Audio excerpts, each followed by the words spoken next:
Hi guys,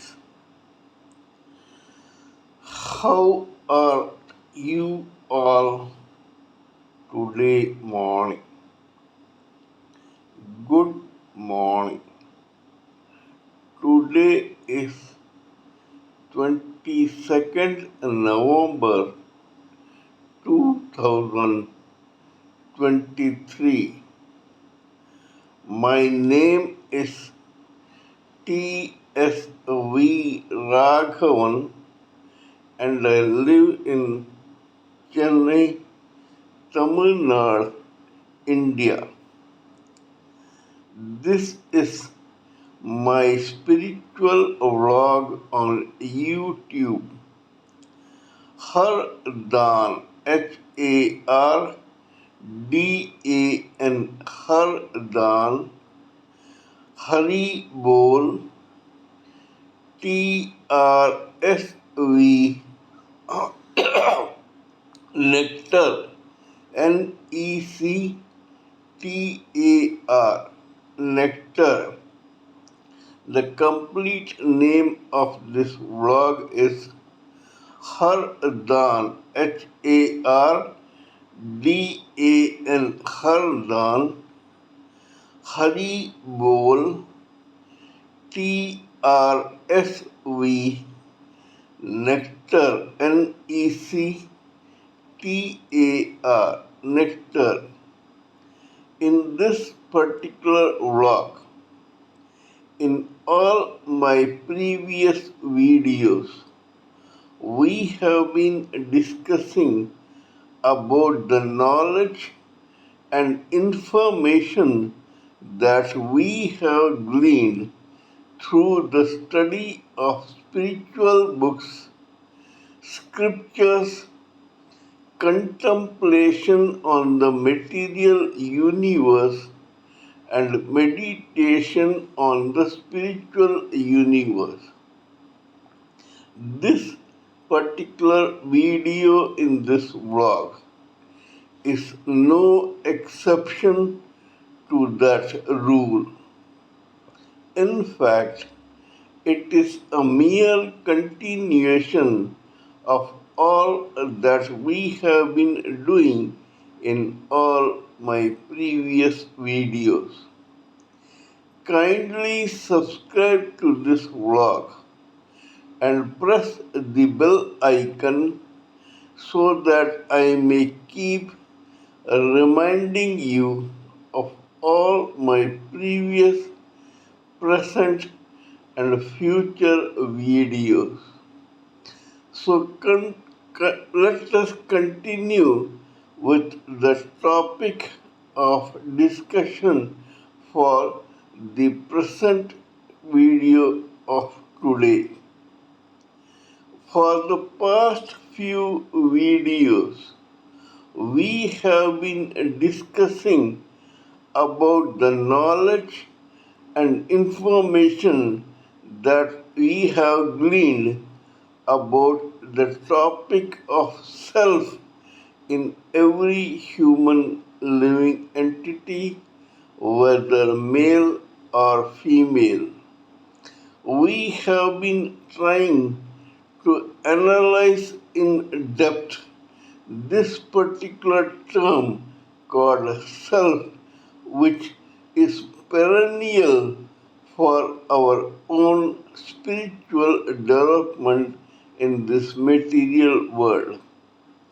According to Mr. Sanjeev Malik, the internationally renowned spiritualist, the ultimate aim for every living entity, whether male or female, is to realize one's self and compare it with the super self or the supreme personality of Godhead.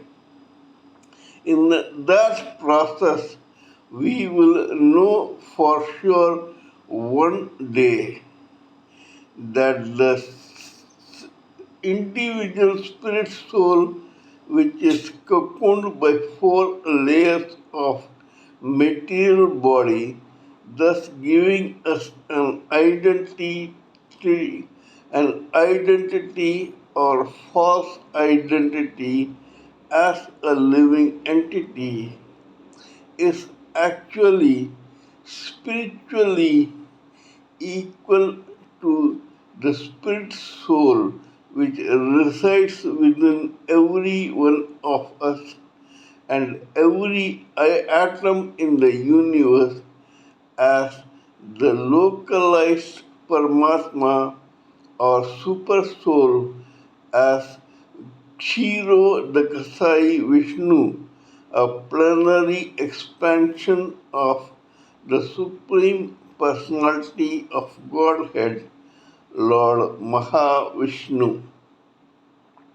Let me make it very clear.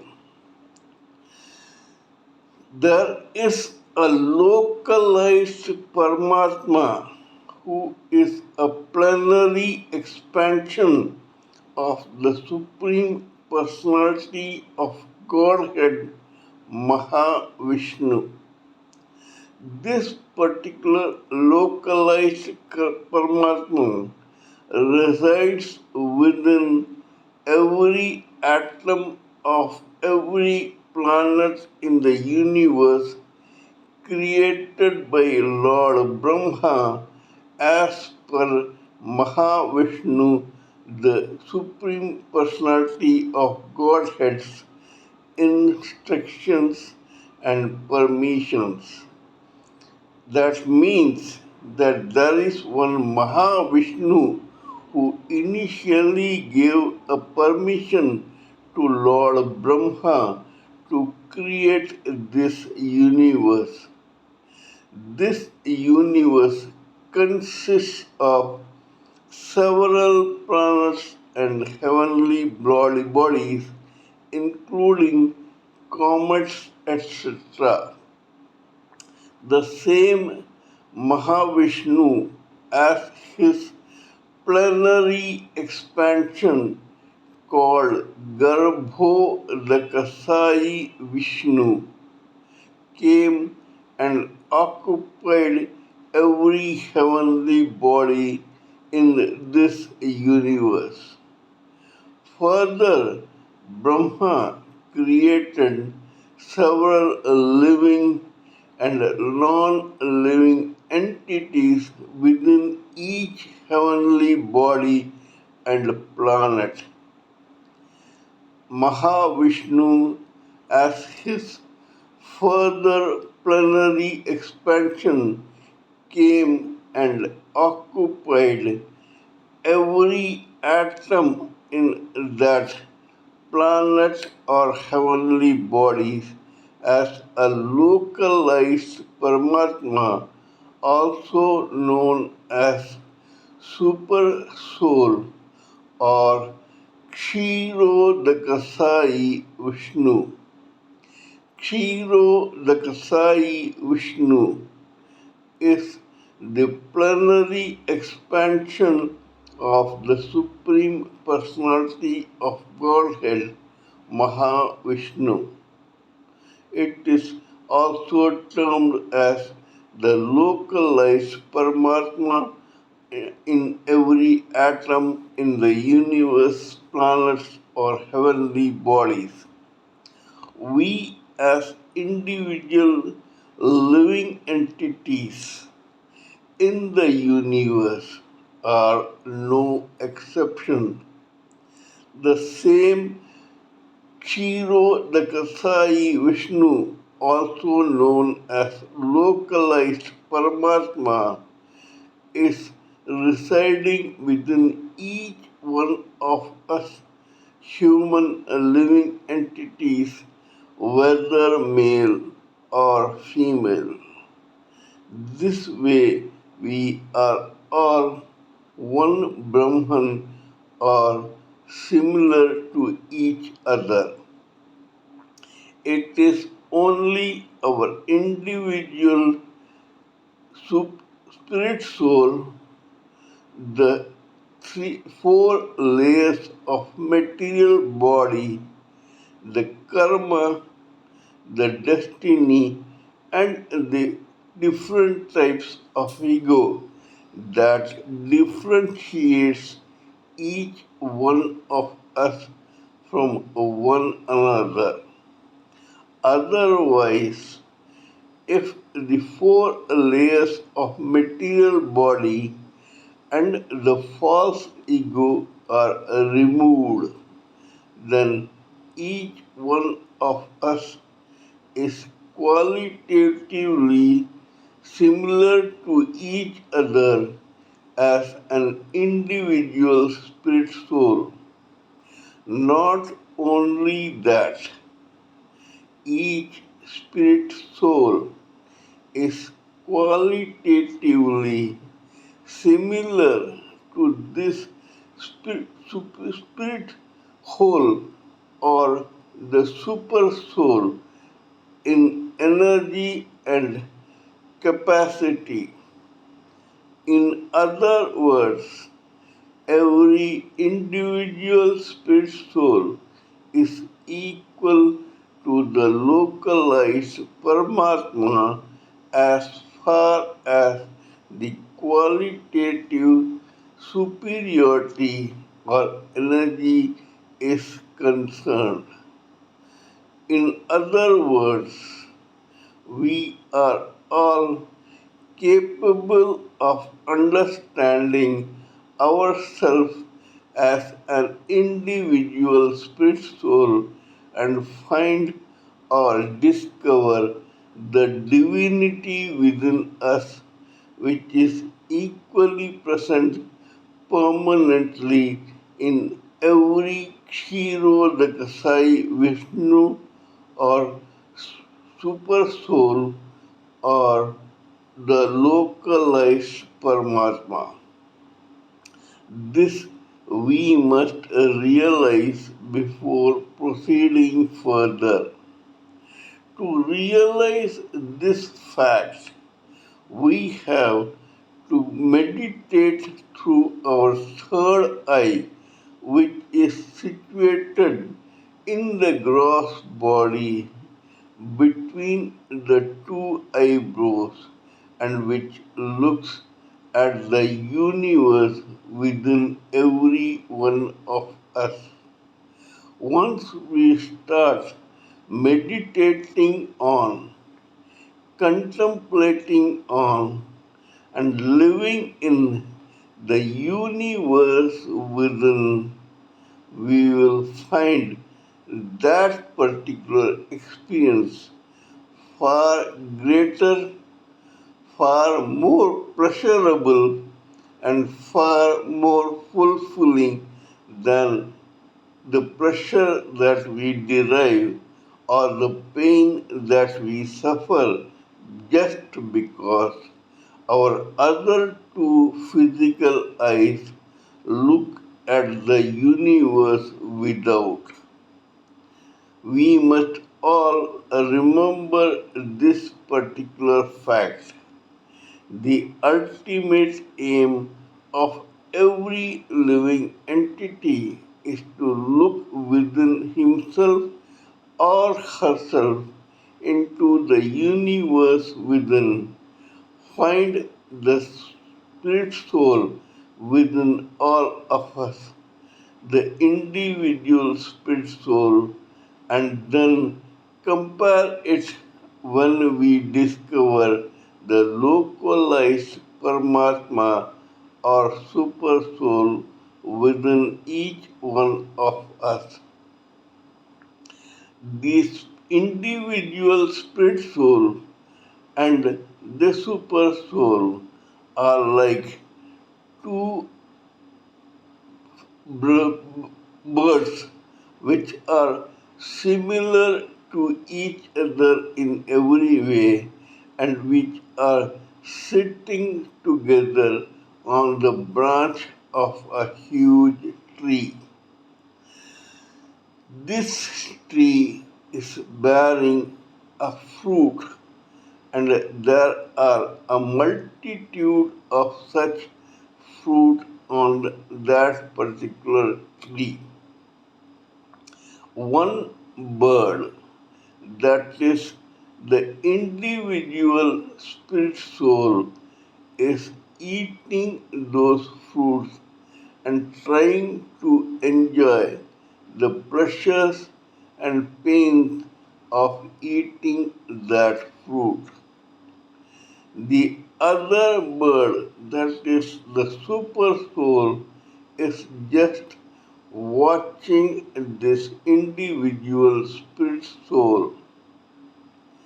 The moment this spirit soul turns around and looks at the similar looking super soul, the divinity within the individual spirit soul is discovered by that particular spirit soul, also known as self.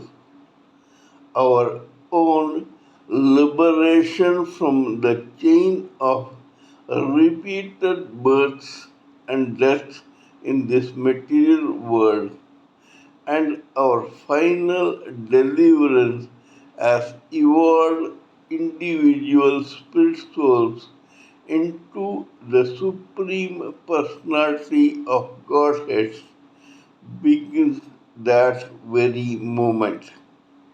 Our spiritual journey towards this enlightened and very blissful path of journey begins that very moment.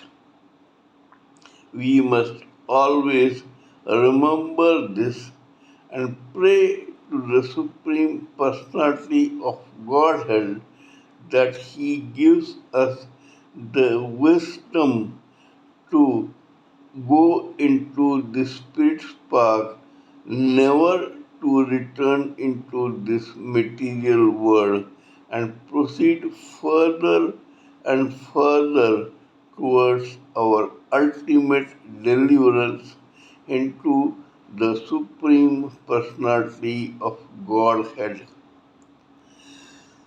Jaya and Vijaya, the two guards at the gate of the palace of the Supreme Personality of Godhead, Mahavishnu, desired only this.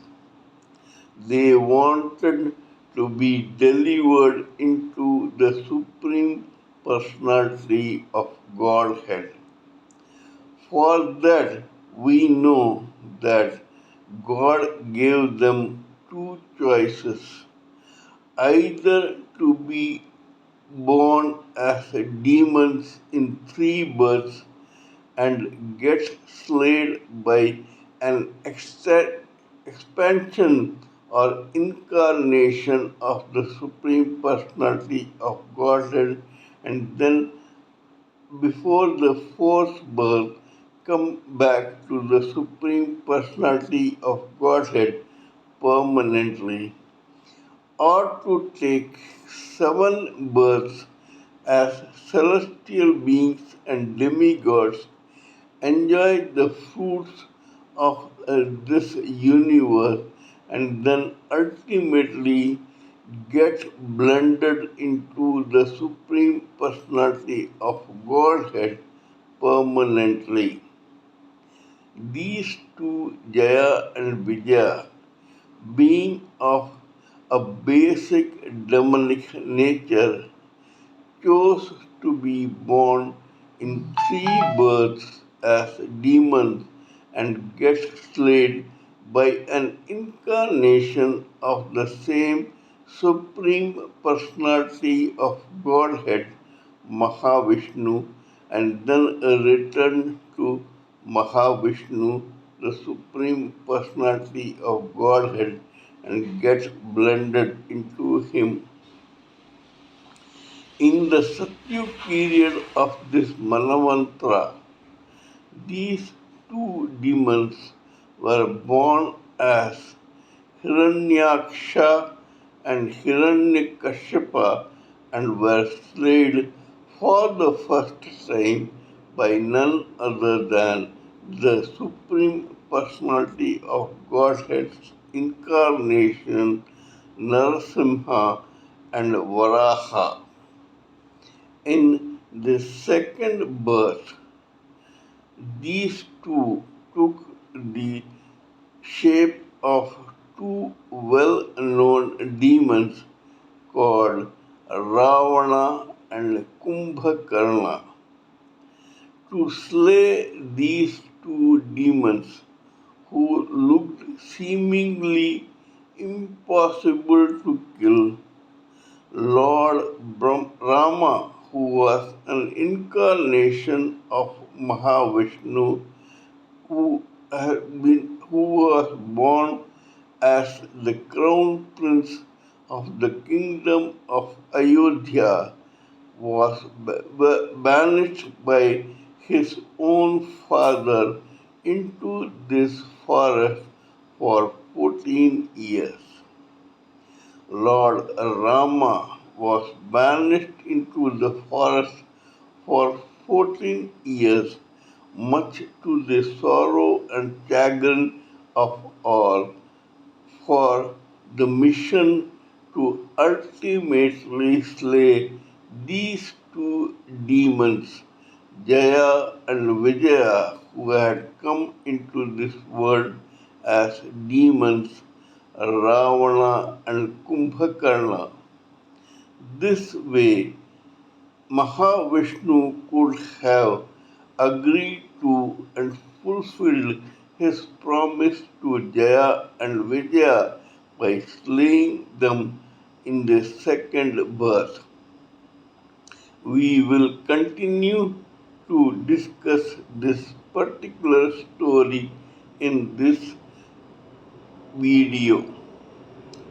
Ravana had one elder brother called Kubera, who was a yaksha, a devotee of Lord Shiva, and who resided in Kailasa after giving his own kingdom of golden Lanka to the same younger stepbrother Ravana. Ravana became the king of this kingdom, and he lived here along with his two younger brothers,